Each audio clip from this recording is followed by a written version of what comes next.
value what we measure, measure what we value. Well, yes, some things can be measured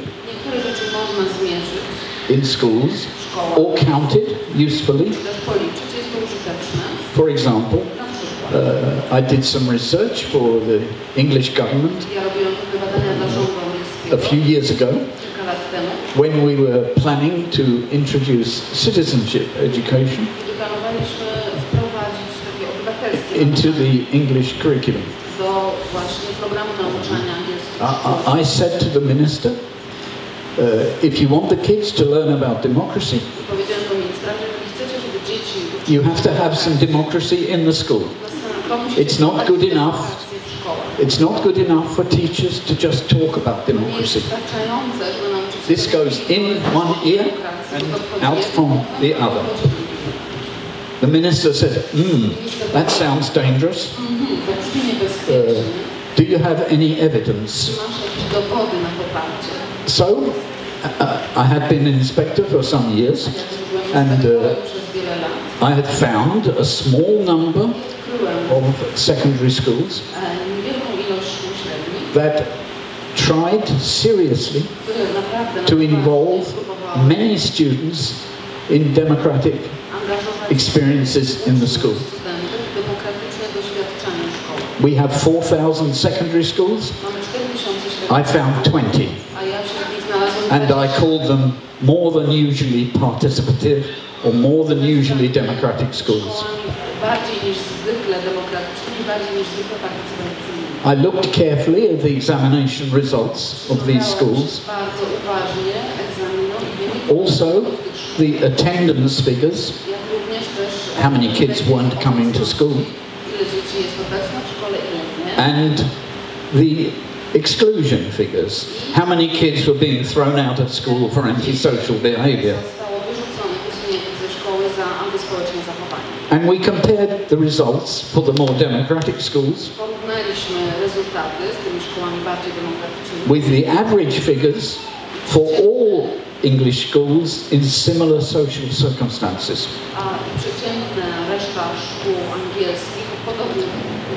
And we found, as you would expect, much better results in the more democratic schools.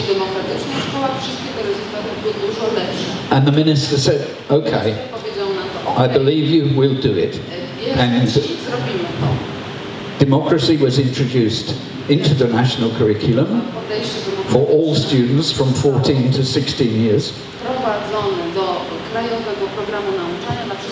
And a few schools actually did it. Many did not. But this kind of measuring, I'm happy with. And I agree that there is a tendency to value what can be easily measured, such as the endless testing of the PISA variety and the fact retention systems of examination, etc., etc. We are forcing knowledge into kids' heads through intimidation and the fear of failure in tests, though we have no idea what they will need to know in a fast evolving future. At the same time, we are using these testing systems for social stratification. I've just been talking about Finland with a colleague. The research from Finland is showing that it's the only country in Europe that is disengaging student outcomes from parental wealth. In England, the success of children in school can be almost totally predicted by the amount of money that their parents have. In England we have this awful system of private schools where 7% of the kids go to private schools and they take over 50% of the places at the best universities.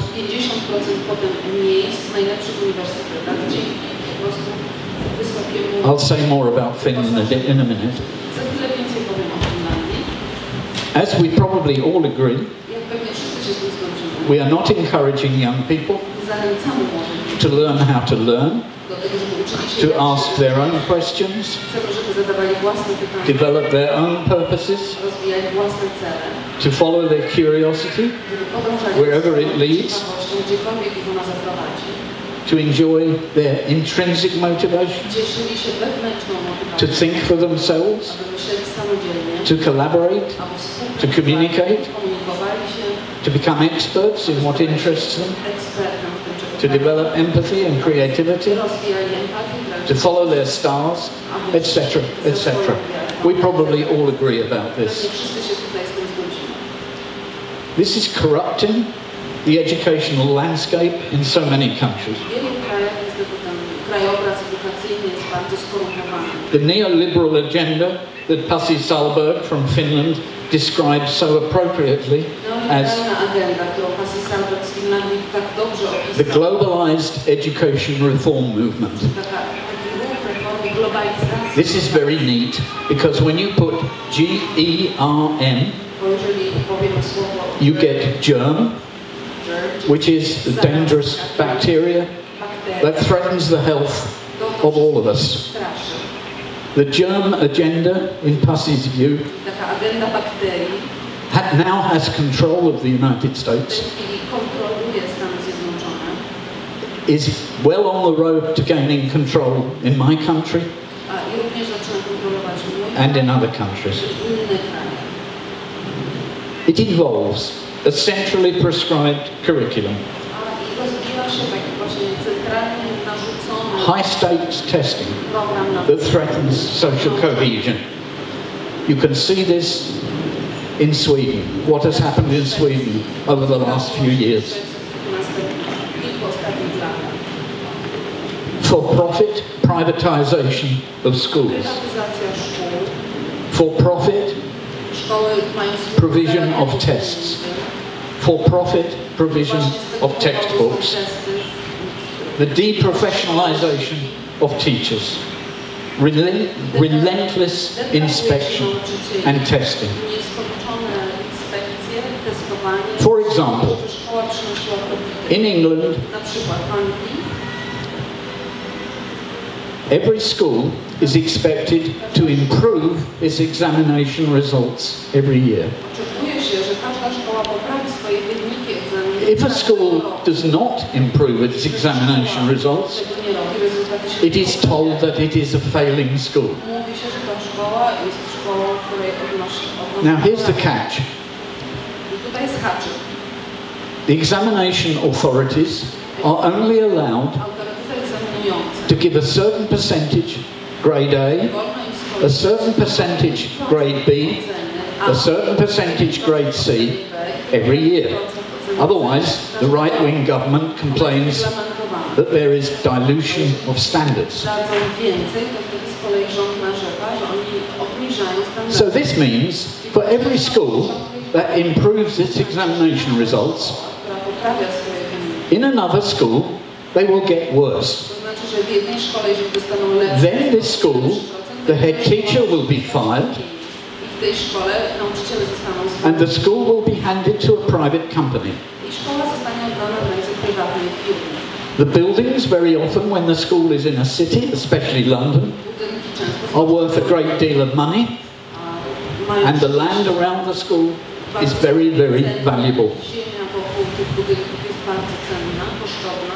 Where this is happening, usually the schools do not improve at all.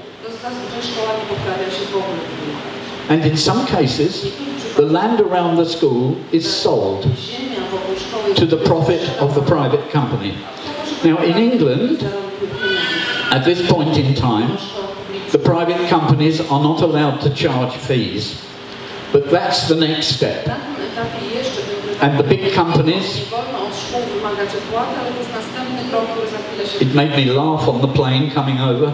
I read that The Economist, which is owned by a large multinational education company, Pearson's, The Economist magazine says that Poland has now moved to 4th position in PISA and is improving. Well, I trust The Economist about as much as I trust the man in the moon. But you must come to your own conclusions about this. In England, the system is becoming so awful for teachers that nearly 40% of young teachers leave the system within 5 years of qualifying, and these are usually the best teachers. Now, is this an accident that private companies are buying up whole chains of schools? Of course not. It's happening in the United States.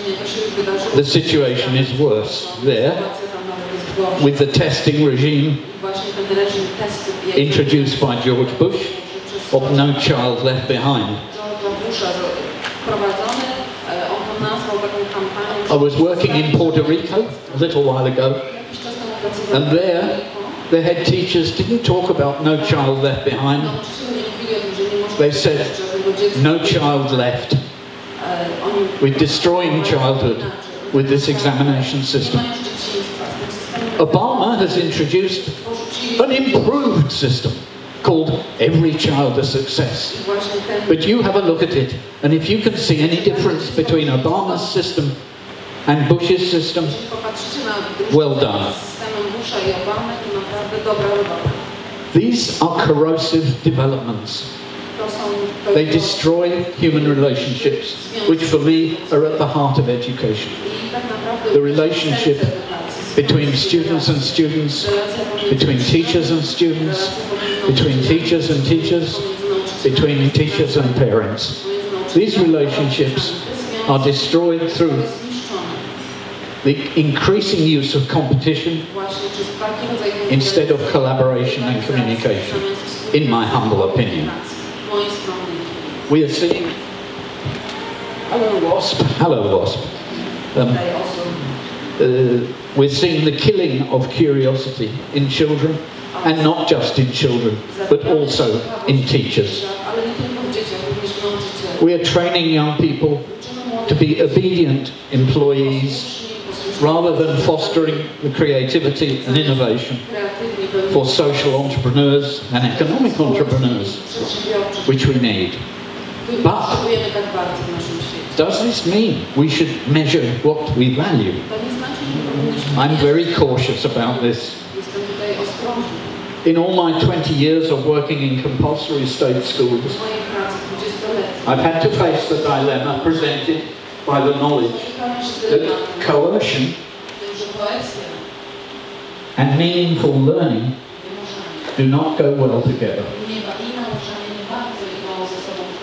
Always I've tried to create non-coercive learning spaces within compulsory schools. I've gradually come to the conclusion that measuring or testing a child without the child's consent is actually a kind of child abuse. It's an attack on their human dignity. When the testing is chosen by the students, that of course is completely different. But too often, testing is used to intimidate, divide and control young people. I also have doubts about other forms of assessment which sound more creative, and I'm happy to discuss this privately, but I don't have time to talk about it now. I suspect that much that is of most value in education is difficult or impossible to measure at all, at least in the short term.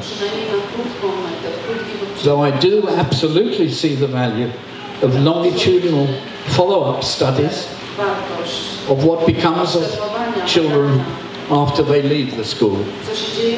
Sudbury Valley School in Massachusetts is very good at this. Another program in the United States, which was very democratic, called High Scope, has followed up students who've been through the program over 40 years now. That kind of research, I think, is terribly important, and we need a lot more of it. But in the short term, it's possible that if we try too hard to measure what we value, it will soon lose its value. In trying to capture it, we can kill it. To me, it's very ironic that Arne Duncan, the American Secretary of State for Education, who is responsible for much of the testing in the United States, responsible for No Child Left Behind, and its Obama update, he sends his own children to what I would call a germ-free school, which is the University of Chicago Laboratory School, where democratic decisions are taken in every class. There's no standardized testing at all until the children are teenagers, late teens, small classes, strong arts. Isn't it interesting that the mayor of Chicago, who is busy closing popular schools in poor parts of Chicago, where the teachers, parents and students have united to oppose the closures, he also sends his kids to the University of Chicago Lab School. In other words, these people who are designing oppressive testing systems for other people's kids are making sure their own kids are not exposed to this regime. It's exactly the same in England. The private schools do not have to teach the national curriculum. The private schools do not have to impose the testing of the public school system. Interestingly, of course, who started the University of Chicago Laboratory School? Well, in 1893, John Dewey created the school. And here we are, listening to people like Arne Duncan attack John Dewey and the evil influence he's had over the school system, and they're sending their own kids to a school that he began. John Dewey's key idea was, of course, that you learn about democracy by doing it, not by listening to teachers talk about it. When I was at school, learning about democracy and human rights, I used to think this is like reading holiday brochures in prison.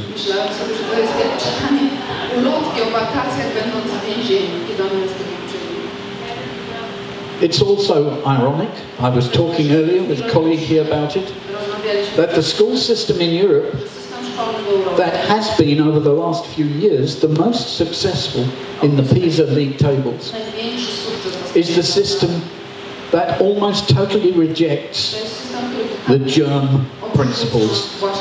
I'm talking about Finland here. This is Pasi Sahlberg's homeland, where there is no standardized testing until 16 years.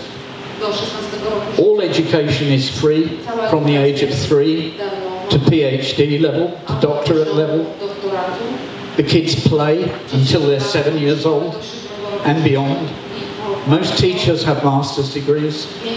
There is one education union for all people who work in schools. Elite private education is illegal in Finland. Streaming, dividing children by the more intelligent and the less intelligent. Since 1985, this has also been illegal in Finland. The national curriculum is an outline. You can interpret it in many, many ways.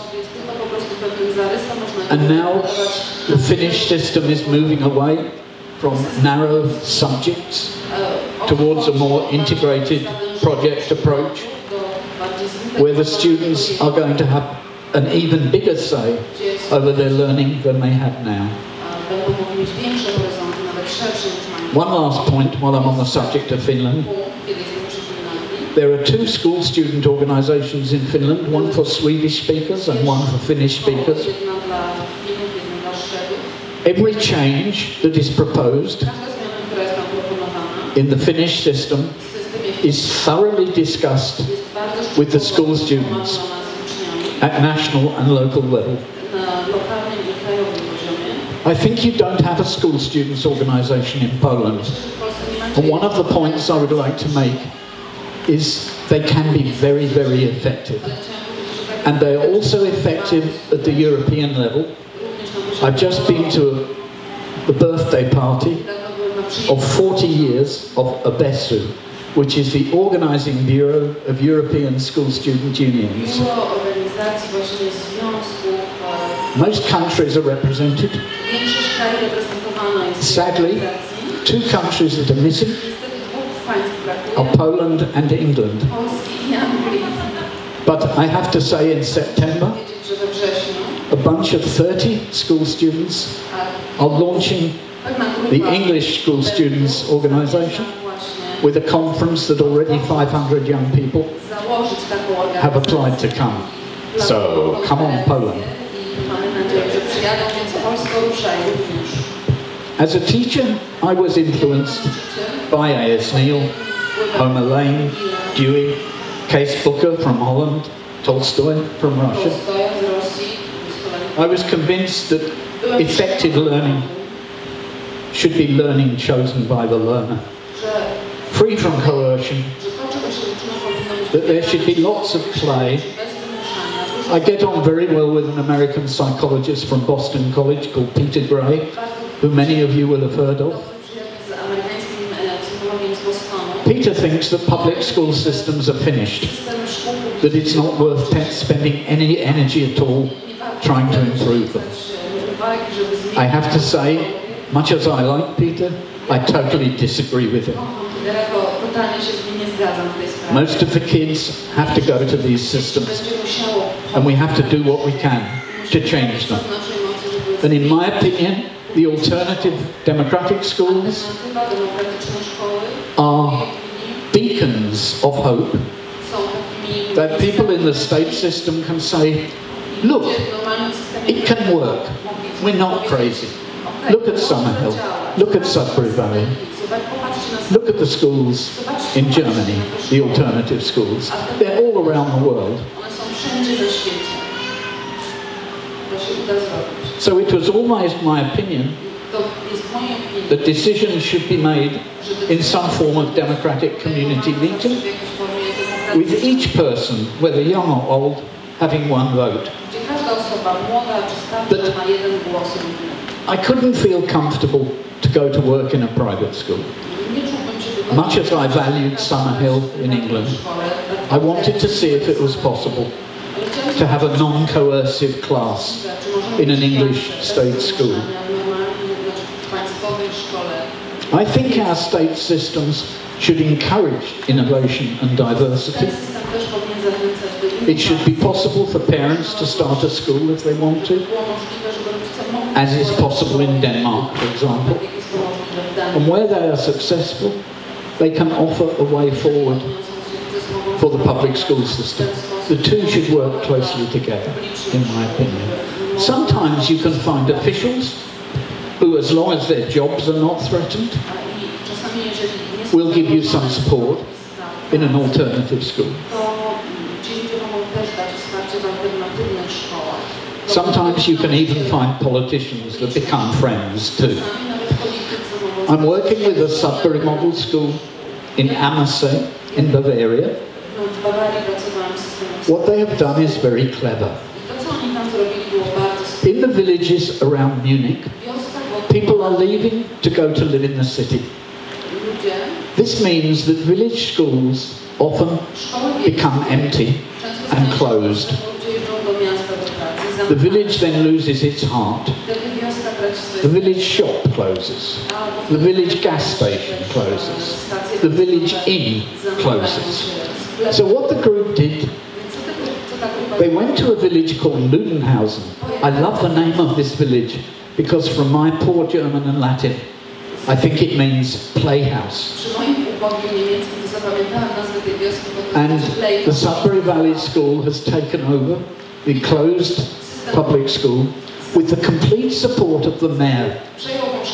A Christian, a CSU mayor of the most right-wing variety has supported the creation of an alternative school in the village.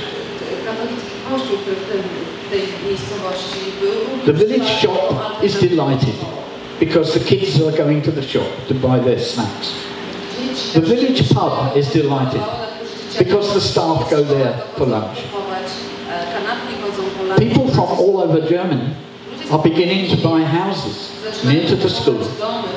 So the local people are delighted because for years they couldn't sell their houses. So everybody wins. Using the community environment, if you're trying to start a school in this way, can make things much easier. As far as I know, the only example where young people have started a state school. You may know about it, it's in Norway. In Norwegian it's called the Forsøksgym, which means experimental gymnasium. In 1968, 7 young people decided when they finished at lower secondary, 15, 16 years old, they wanted a different kind of environment to learn. So they wrote to the kids in their year group in all the Oslo lower secondary schools, how many of you are interested in starting a new kind of school? 72 young people turned up to the meeting. They elected a committee. They then asked one of the best known progressive educators in Norway, Mosse Jorgensen, if she would become the head teacher of the new school, and she agreed.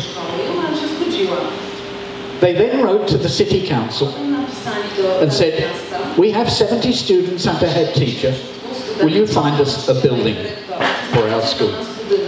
And the city council said yes, we have a technical school that's closed, you can have the building on condition you ask the national government to give you enough money for 10 teachers.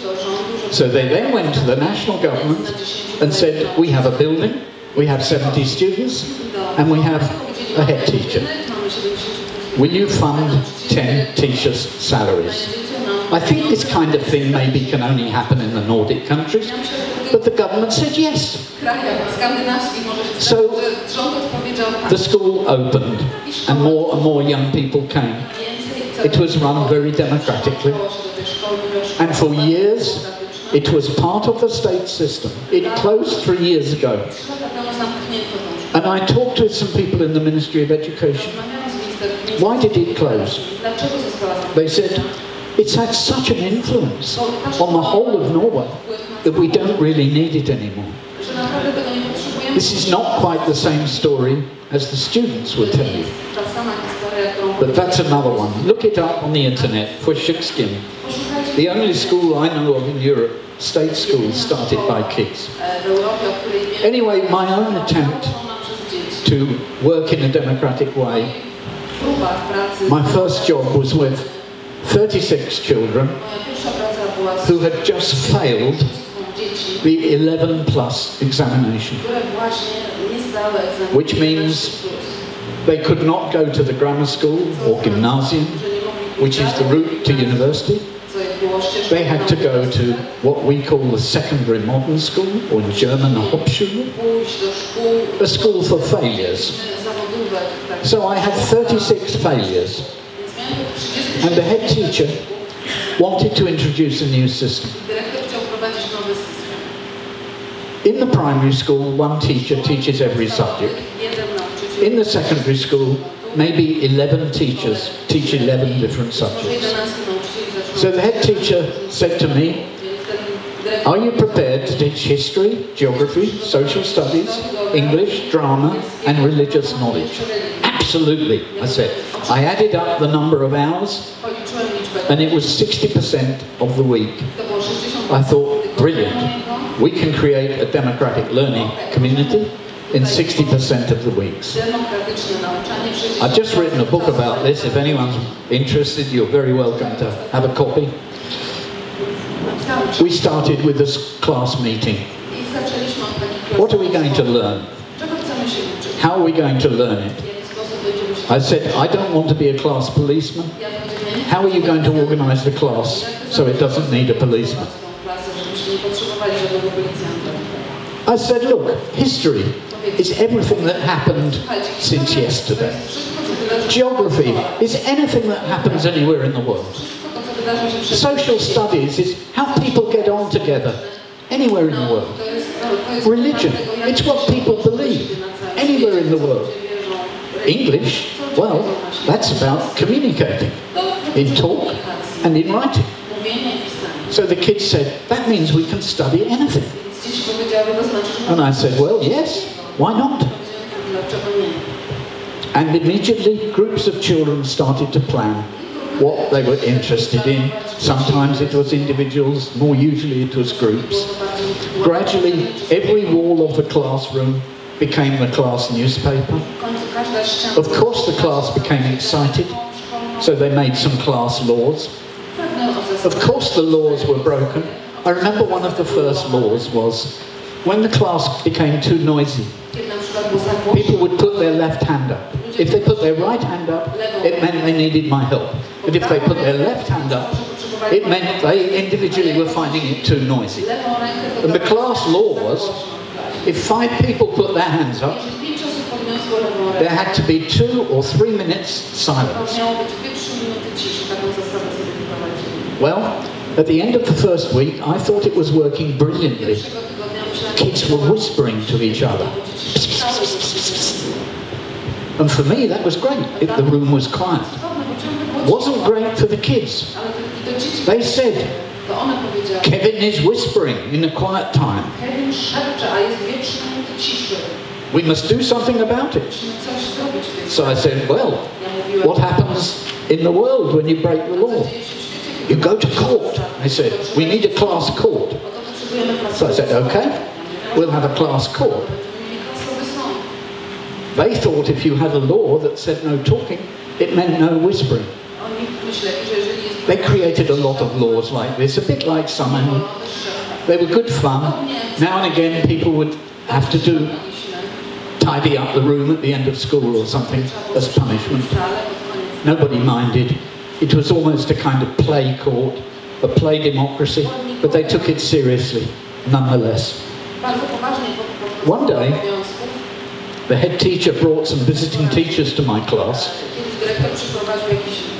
One of the rules of the school was teachers weren't allowed to leave their classes unsupervised. I left my classroom all the time. I'd go into the town to talk to a bank manager to arrange for a child to go and visit the bank, or I'd go to the library, and the head teacher said, Derry, I like what you're doing, but you left your class unsupervised. I said, no, I didn't. They're supervising themselves. So he said, I see I'm going to have trouble with you, but with a big smile. One day he brought these visiting teachers. I wasn't in the room, and the class was completely quiet. The visitors were very puzzled by this strange behaviour. There was no teacher, and there was a class very busy, but nobody was talking. And then suddenly, a girl with a big watch, who was a swimmer, she won it in a swimming contest, said, time is up. That meant that the quiet time had finished.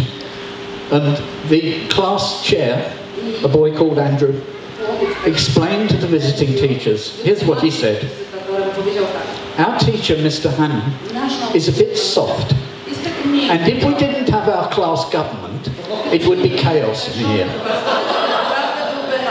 Here's the really crazy thing.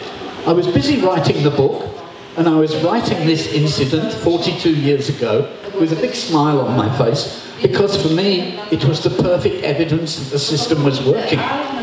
They didn't say, you're controlling this class, we're running this classroom.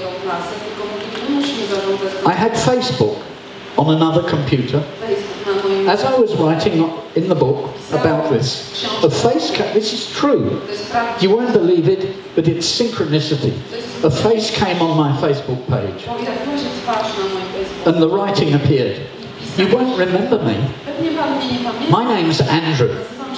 I was in your class 42 years ago, and I said, I don't believe this. I'm in touch with 11 people who were in that class. We ran it in a democracy for 2 years, and then I went to another school. We still remember what it was like in that democratic community. These kids are now 52 years old, and Andrew is the principal of a primary school, a very democratic primary school, and he is training other principals in how to make their school more democratic. So when I think about what kind of evidence it is useful to have, for me that was a wonderful piece of evidence. 42 years later, he's now applying these principles in his own school. And I got in touch with more and more kids from the class, and if anybody's interested in the book, they've now written sections of the book. So we had class laws.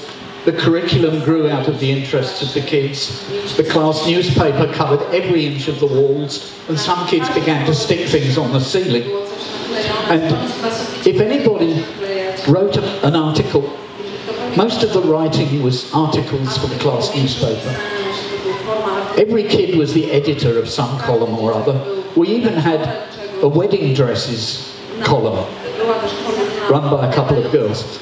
And if anybody wrote an article and put it in the column without the editor's permission, they would immediately be brought before the class court. And I think that was one of the most serious offences. Because these kids had such a sense of failure after their exam at 11, I found I had 100% support of parents, because the confidence of the children began to grow sky high. In theory, children from this school should not have gone to university. The 11 children I'm in touch with, 8 of them have first degrees, 3 have masters, and 1 has a doctorate. They're failures. Now, if you want a defence for democratic education and for creating non-coercive learning spaces in public schools, I just offer that as a piece of evidence. I went on to run a community school, the kind of thing that I think Chris is going to talk about tomorrow, where you tried to create the school as part of the community and the community as part of the school. I don't have time to tell you much about that, but just one small example. When I went to this school, I went to the school library, and I discovered hardly any kids ever went into the library. So we had an elected group of kids to advise me on how to manage the library. They said, we don't go to the library because all the interesting books are stolen. And because they're stolen, the librarian won't buy more, because they'll be stolen again.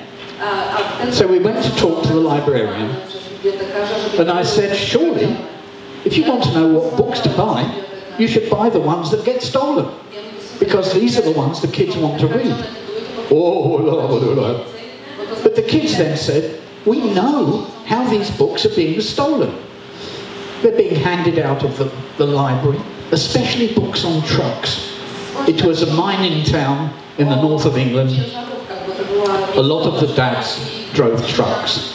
So the boys especially, but not just the boys, wanted to steal the truck books. So what we decided to do, the budget for the library was not just given to the librarian anymore.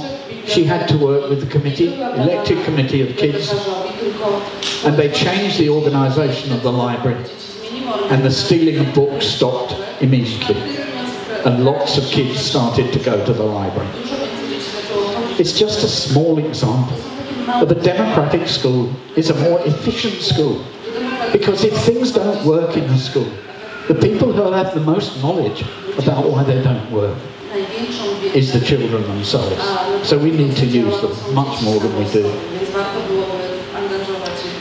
Anyway, I think those of us who try to influence state systems, we have to be a bit like the fox. We have to be cunning and we have to be opportunistic. Our government doesn't believe in anything, sadly, but the accumulation of wealth. Everything gets measured by money, and of course the rich, right around the world, are getting more and more of it, and the rest of us are getting less and less. Read your Thomas Piketty, the French economist, if you want to understand this process, but there are many economists who write about it. Wealth is being wrongly distributed. And at last, my not always friend, the Pope, agrees with me. I'm very impressed by the new Pope. My wife's a Catholic, so at least it gives us something that we can agree about. But we have to use opportunities, and an opportunity that's come up in England. Each year, maybe as many as 500 Asian young people, Islamic young people, go to Syria or to Iraq to fight for ISIS. The government is in a panic about this because they come back trained in explosives and they become a real danger to England. The government wants to introduce a strategy like the citizenship strategy that will teach these jihadi kids British values. Well, what are British values? Make as much money as you can, as quickly as you can, and buy as many privileges as you can with your money. Those values don't work on the Islamic kids. They want something better than that, and I agree with them. I think we have an opportunity to emphasize democracy, tolerance, diversity, respect. We have another opportunity now to persuade the government that if you want British values of this kind to be learned by all young people, you have to practice them in the schools. My sister is responsible for the curriculum in an English county. I won't tell you which one, in case she gets fired. But she is using this prevent, it's called, prevent extremism. Okay, you prevent extremism, in my opinion, by practicing democracy, tolerance, etc., in your school. And she's even persuaded some conservative politicians that she's right. And it's another example, like citizenship, of seizing opportunities to make our school systems more democratic. I see several growth points. It's wonderful to come here to Poland and find so much discussion about the need for alternative ways of doing things. In 2 weeks' time, Crystal and I and Peter are going to Spain, where we'll be at another conference with 500 or 600 people, parents, teachers, university people and kids, to talk about how to improve things in Spain, which is going fast down the germ road. We're threatened by fundamentalism of all kinds. And if for no other reason than that, we need democratic alternative schools. I haven't mentioned Summerhill. People keep asking me about it. I was an inspector for 10 years. When I used to go into schools and find teachers trying to work in the same way that I did, they would say to me, "Thank God you've come. If we'd known it was you, we would have had some sleep for the last 3 months. Because you understand what we're trying to do." And it may be that was a useful work. But my most useful work as an inspector was when the government tried to close Summerhill schools. The inspectors were sent in by the minister and the chief inspector, and they were more or less told, dig the dirt on this school, find everything that's wrong with it, because it's a dangerous place. It's inspiring other teachers who disagree with us. The head teacher, I wasn't chosen to be one of the inspectors, I don't know why, to inspect the school. But the head teacher, Zoe Redhead, A.S. Neil's daughter, telephoned me and said, "Hey Derry, are you allowed to work for us against the inspectors?" So I checked it out with a lawyer, very famous human rights lawyer, who was working for very little money for the school. Because after the inspection, the inspectors said the idea that children should choose whether to go to lessons or not, this is a crazy idea, and it's got to be stopped. So the inspectors said to the school, either you must stop this and make every child go to the same lessons, or you must close. And Zoe, inspired by the memory of her father, said, "Go to hell." What the inspectors didn't know was that Zoe's husband is quite a wealthy farmer in Suffolk, which is a rich agricultural county, and he had a budget of about 400,000 euros for the development of the farm. He gave it all to the school and said, "You can spend every penny defending the school in court." This meant she could hire the best human rights lawyer in the English-speaking world, Jeffrey Robertson, who agreed, when he was asked, to do it at a massively reduced fee. This was a big shock for the inspectors. And I was asked to work for the school with the lawyer to go through all the inspector's official documents, which the lawyer was allowed to have a copy of. And I went through it all, finding all the mistakes that they made, all the ways in which they'd broken the protocols that they were expected to adhere to, because they thought this was going to be a walkover. They wouldn't have to worry about doing things properly, because the school would not be able to defend itself. A tiny thing, but it makes me laugh. One of the things the inspectors said, the school does not teach children to spell properly.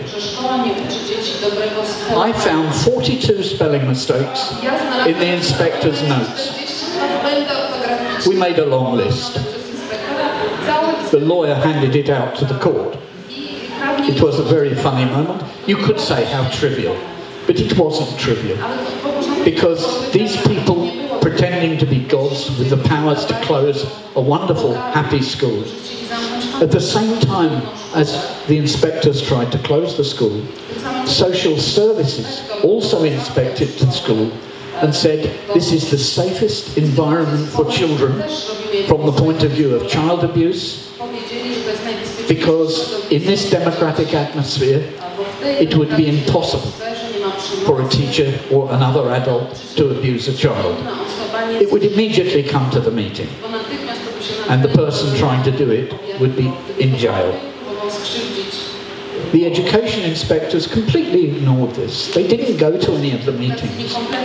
Sometimes they would go into a class, and when the inspector came into the class, all the kids would exercise their right to not go to that lesson, and they would all get up and leave the room.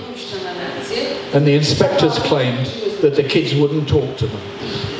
Anyway, by the third day of the case, it was obvious that the judge had decided for the school against the inspectors. We had a big celebration. The judge was quite a sweet guy.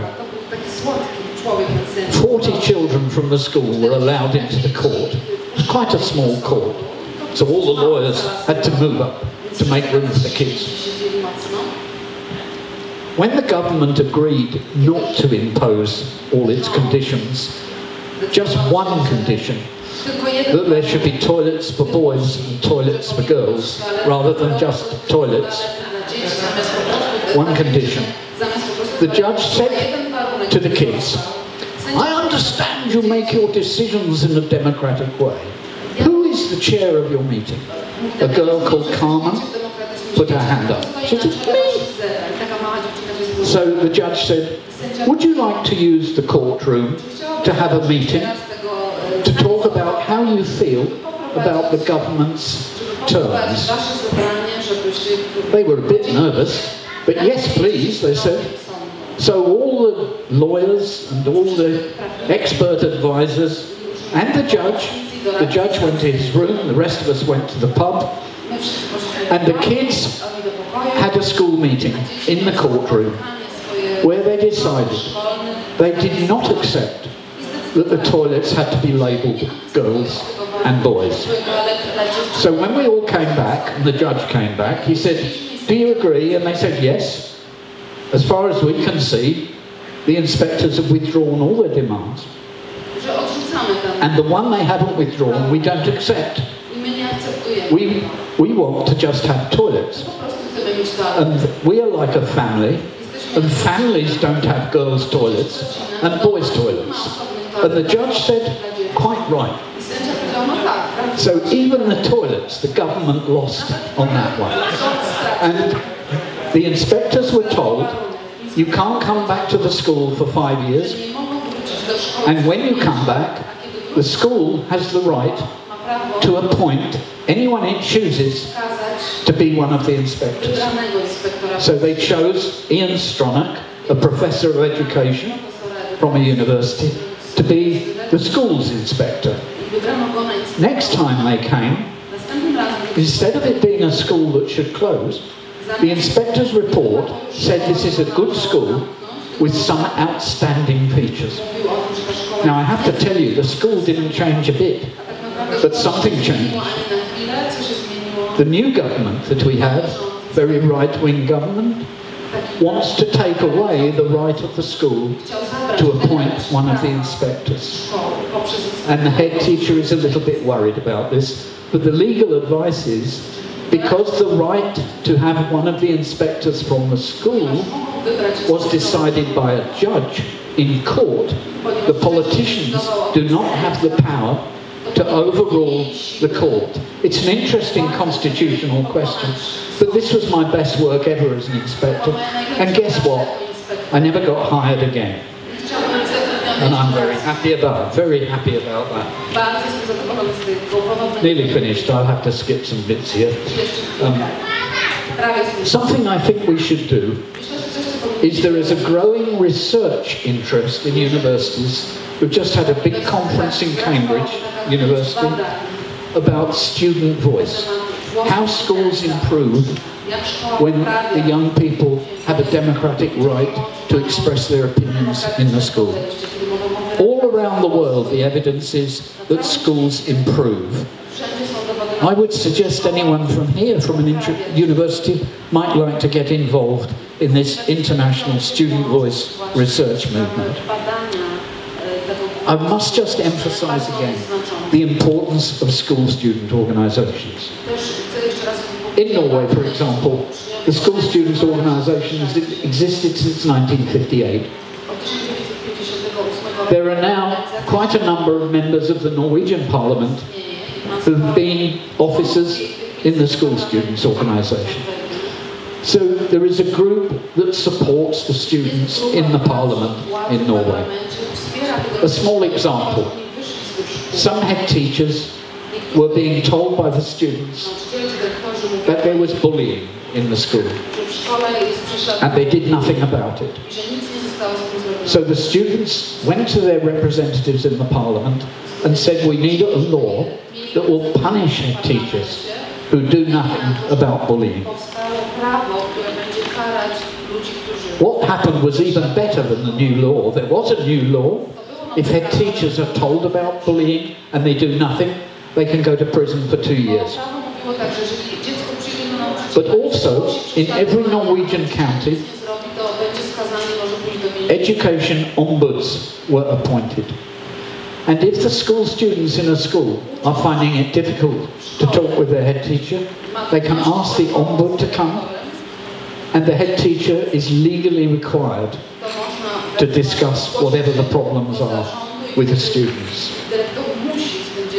Something similar is happening in the state of Victoria in Australia. So, Manifesto 15 is a wonderful challenge to the status quo. And in saying I totally agree with don't value what we measure, measure what we value. If you go on and read the whole article, it's a very anti-testing statement. And of course I completely agree with it. But where I don't agree is with people who say, because we need creatives, we need people with empathy, we need social and economic entrepreneurs. Just because we need them, and you can't argue with that, we do. We need creative, innovative people to solve the problems of climate change, for example. But we aren't necessarily going to get them just because we need them. And we've got to stop wealth going into fewer and fewer hands in larger and larger quantities. We really have got to stop this. Because while it continues, we'll never have just and equal societies. I just remembered what the title of my talk was supposed to be. So I'll end by saying what it was, just as something to think about. I changed the title of my talk to "No child ever grew taller by being measured 10 times a day." That was supposed to be the title of my talk, but when I got here, I found the programme hadn't changed. So I leave you with that thought. No child ever grew taller by being measured. Thank you.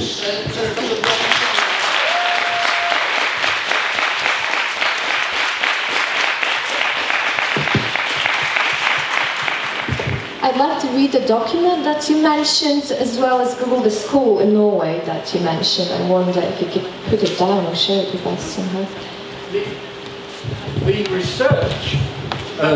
The research paper that showed that more democratic schools were more successful in examinations, attendance, and with fewer exclusions. That research, I'm a bit embarrassed to say, it's called the Hannam report, and you can find it in Google. You can even find it in Thai, and even German, I think.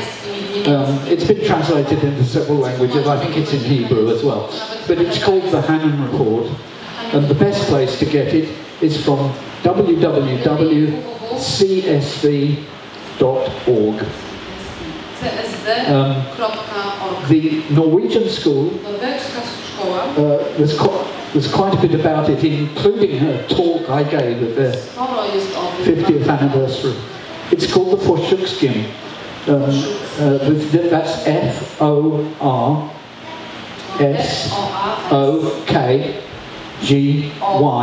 Forsøksgym, or Forsøksgymnasium in Norwegian. What was the other? You just answered both. I answered both. Okay. Go.